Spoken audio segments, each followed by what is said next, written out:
अब अगर आपसे कोई पूछता है कि what is parts of speech, तो क्या जवाब देंगे कि the words which are use in the sentence according to their function divided into 8 parts, divided into 8 parts is known as parts of speech. Parts of speech. सबसे पहले जरूरी है कि हम ये समझ लें कि पार्ट्स का मतलब क्या होता है, ऑफ का मतलब क्या होता है और स्पीच का मतलब क्या होता है।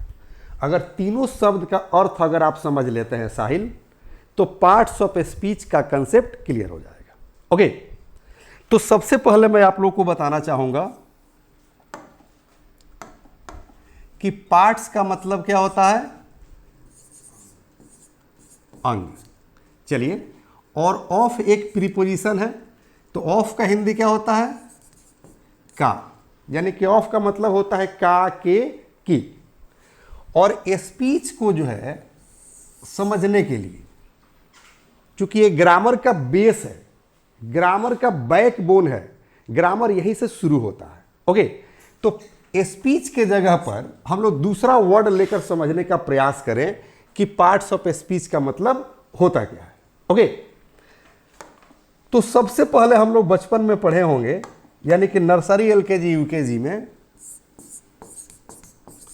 पार्ट्स ऑफ बॉडी पढ़े थे कि नहीं, पढ़े थे ना, पार्ट्स ऑफ बॉडी। तो यहां पर कंसेप्ट अपना क्लियर कर लेते हैं। बॉडी मतलब क्या होता है, हमारा शरीर, और पार्ट्स मतलब मैंने बताया कि अंग, ऑफ मतलब मैंने बताया कि का, के, की, मतलब शरीर का अंग। अब यहां पर समझने का प्रयास कीजिए, यानी कि स्पीच का अंग। तो स्पीच क्या है ये समझ लेना है। अब बॉडी तो हम लोग नर्सरी में ही पढ़े हुए थे कि पार्ट्स ऑफ बॉडी, जैसे ये बॉडी हमारा हो गया, और इस बॉडी में क्या है, ये नोज है, तो क्या हो गया, पार्ट्स ऑफ बॉडी हुआ ना। नोज क्या हो गया, पार्ट ऑफ बॉडी। आई क्या हो गया, पार्ट ऑफ बॉडी। हमारा ईयर क्या हो गया, पार्ट ऑफ बॉडी। हमारा हैंड क्या हो गया, पार्ट ऑफ बॉडी। हमारा लेग क्या हो गया, पार्ट ऑफ बॉडी। ये मेरा हेड क्या हो गया, पार्ट ऑफ बॉडी। तो मेरे ख्याल से कंसेप्ट समझ में आ रहा है कि पार्ट्स ऑफ बॉडी का मतलब शरीर का अंग। तो जितने शरीर में अंग है ना, उसी अंग को तो कह रहे कि पार्ट्स ऑफ बॉडी। ये हम लोग नर्सरी, एलकेजी, यूकेजी 1 में पढ़े हुए हैं, शायद आप भी पढ़े हुए हैं, इसलिए मैं ये एग्जांपल दे रहा हूं कि पार्ट्स ऑफ बॉडी, ताकि समझ में आ जाए कि पार्ट्स ऑफ स्पीच क्या होता है। ओके, जो जिस तरह से पार्ट्स ऑफ बॉडी है, उसी तरह से अब स्पीच को समझ लेना है। ठीक है, जैसे स्पीच मतलब हम लोग ऐसे लिखते हैं ना, ऐसे यानी कि निबंध। हम लोग मैसेज लिखते हैं, नोटिस लिखते हैं ना, स्टोरी लिखते हैं। तो स्टोरी जब पूरा बड़ा लिखिएगा, मैसेज लिखिएगा, एप्लीकेशन लिखिएगा, लेटर लिखिएगा, तो उसमें एक से अधिक सेंटेंस का यूज होगा कि नहीं होगा, होगा ना। तो उस सेंटेंस में जो भी शब्द यूज हो रहा है उसका अलग अलग नाम होगा। जैसे बॉडी का नाम हो रहा था ना कि ये नोज है, ये ईयर है, ये चीक है, ये हेड है, ये हैंड है, ये फिंगर है, ये थंब है।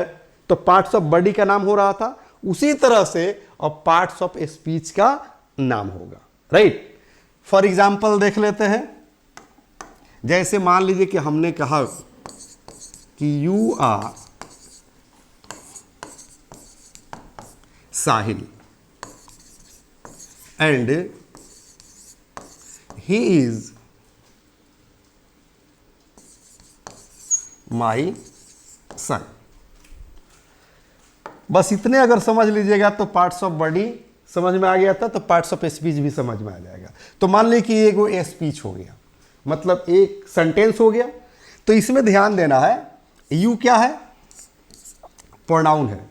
जैसे बॉडी में ये क्या है, नोज है, नोज है, ये चीक है ना, ये आई है ना, ये फिंगर है। उसी तरह से ये क्या है, क्या है, प्रोनाउन है। कौन सा प्रोनाउन है? तो पर्सनल प्रोनाउन है, याद रखना है, राइट। और ये क्या है? वर्ब है। तो कौन सा वर्ब है? एक्सुलरी वर्ब है। कौन सा वर्ब है? एक्सुलरी वर्ब है। एक्सुलरी वर्ब है। और साहिल क्या है? नाउन है। तो कौन सा नाउन है? Very good. कौन सा नाउन है? Proper noun. एंड क्या है? कंजक्शन है। क्या है? कंजक्शन है। क्या है? और ही क्या है? प्रोनाउन है। तो कौन सा प्रोनाउन है? पर्सनल प्रोनाउन है। इज क्या है?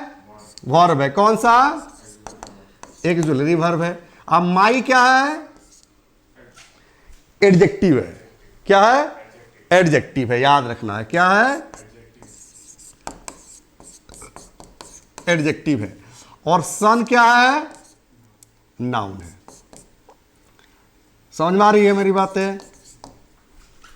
आप सबको भी मेरी बातें समझ में आ रही होगी कि मैं क्यों ऐसा एग्जाम्पल दे रहा हूं। चूंकि ये एक सेंटेंस था कि you are Sahil and he is my son. तो जिस तरह से पार्ट्स ऑफ बॉडी का अलग अलग नाम है, उसी तरह से पार्ट्स ऑफ स्पीच का अलग अलग नाम होता है, जिसे हम पार्जिंग कहते हैं। देख रहे हैं ना, ये क्या है? तो पर्सनल प्रोनाउन हो गया यू। आ क्या हो गया? एक्सुलरी वर्ब हो गया। साहिल क्या हो गया? पर्सनल, सॉरी क्या है? प्रॉपर नाउन हो गया। एंड क्या हो गया? कंजक्शन हो गया। ही क्या हो गया? पर्सनल, सॉरी हाँ पर्सनल प्रोनाउन हो गया। इज क्या हो गया? एक्सुलरी वर्ब हो गया। माई क्या हो गया? एडजेक्टिव हो गया। सन क्या हो गया? नाउन हो गया। हुआ ना? तो जिस तरह से शरीर का जो अंग है उसका अलग अलग नाम है, उसी तरह से अंग्रेजी में जो भी शब्द का हम यूज करते हैं, सबका अलग अलग नाम है कि वो ग्रामर के किस हिस्से में जाता है, वो पार्ट्स ऑफ स्पीच के किस हिस्से में जाता है, जैसे मैंने यहां पर एग्जांपल दिया। ओके, अब आइए जो हम लोग इसका जो है परिचय पढ़ेंगे। किसका? जैसे यहां पर नाउन प्रोनाउन आ रहा है ना, कंजक्शन, एडजेक्टिव आ रहा है ना, तो बस थोड़ा सा हम लोग जो है विशेष ध्यान देंगे। कहां पर? पार्ट्स ऑफ स्पीच पर, राइट? कोई दिक्कत? अब पार्ट्स ऑफ स्पीच समझ लीजिएगा कि ये एक व्यक्ति है। क्या है? मान लीजिएगा ये एक पर्सन है, और मान कर लेना है इसको रावण मान लीजिए। क्या मान लीजिए? रावण का खानदान मान लीजिए। आप लोग भी समझ लीजिएगा, ये रावण का खानदान अब चलेगा। जिस तरह रावण के खानदान का पता नहीं चलता था ना, कितने बच्चे हैं, कितने पोते हैं, उसी तरह से इसका भी जो है उसी तरह से पोता पोती निकलते चलेगा। कैसे निकलेगा तो ध्यान दीजिएगा। ओके, तो अभी मैंने बताया कि ये मान लीजिए क्या है? Parts of speech. कोई एक पर्सन मान लीजिए। आप पर्सन में किसको मान लीजिए? रावण को मान लीजिए। किसको मान लीजिए? हाँ, रावण को मान लीजिए। किसको मानिए? रावण, राइट। अब देखिए पार्ट्स ऑफ स्पीच जो है कितने होते हैं? ये तो हो गया रावण। अब रावण का खानदान चलेगा ना जी, तो खानदान चलेगा तो कौन कौन हो जाएगा? एक नंबर में नाउन। चलिए, 2 नंबर में क्या हो जाएगा?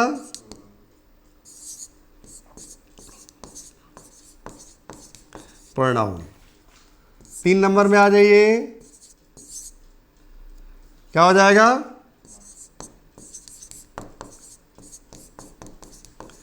एडजेक्टिव। 4 नंबर में आ जाइए,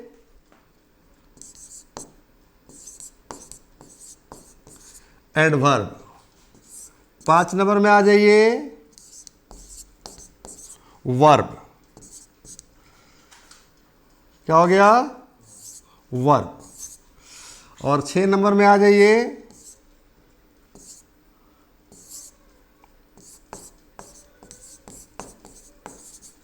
प्रीपोजिशन। और 7 नंबर में आ जाइए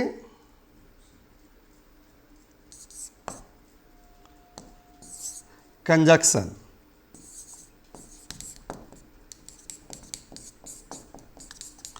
और 8 नंबर में आ जाइए, 8 नंबर में आ जाइए तो क्या हो जाएगा,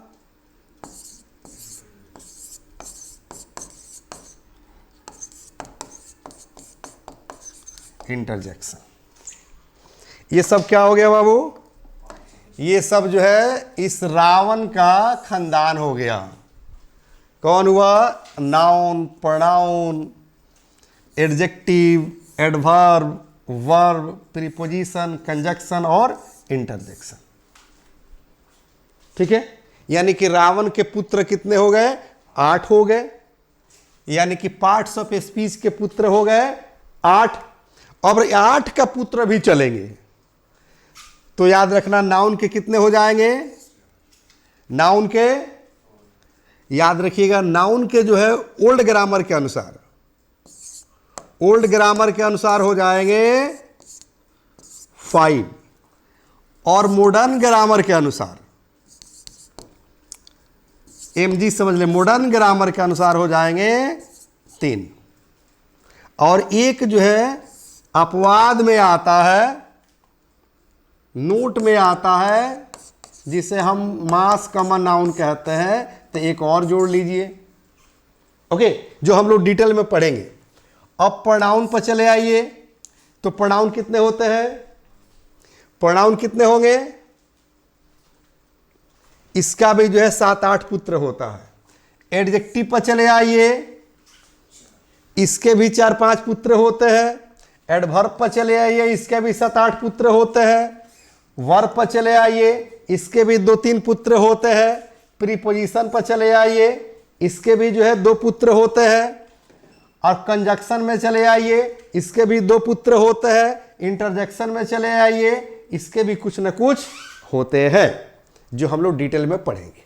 ओके, चूंकि आज हम इंट्रोडक्शन दे रहे थे कि पार्ट्स ऑफ स्पीच होता क्या है, तो आई थिंक आप सब समझ गए होंगे कि पार्ट्स ऑफ स्पीच होता क्या है। जैसे शरीर का अंग होता है पार्ट्स ऑफ बॉडी, उसी तरह से पार्ट्स ऑफ स्पीच है। अब अगर आपसे कोई पूछता है कि what is parts of speech, तो क्या जवाब देंगे कि the words which are use in the sentence according to their function divided into 8 parts, divided into 8 parts is known as parts of speech. समझ में आ रही है कि the words which are used in the sentence according to their function, यानी कि अपने अपने कार्य के अनुसार, अपने अपने काम के अनुसार, तो the words which are used in the sentence according to their function divided into 8 parts, माने अपने अपने काम के अनुसार 8 भाग में बांटे गए हैं, is known as parts of speech. यही पार्ट्स ऑफ स्पीच कहलाते हैं। That's very good. The first step towards achieving your dreams is having the right coach. Get the best education with English Plus by Sanjeev Sivaneev and make your spoken English dreams come true. Download the app now.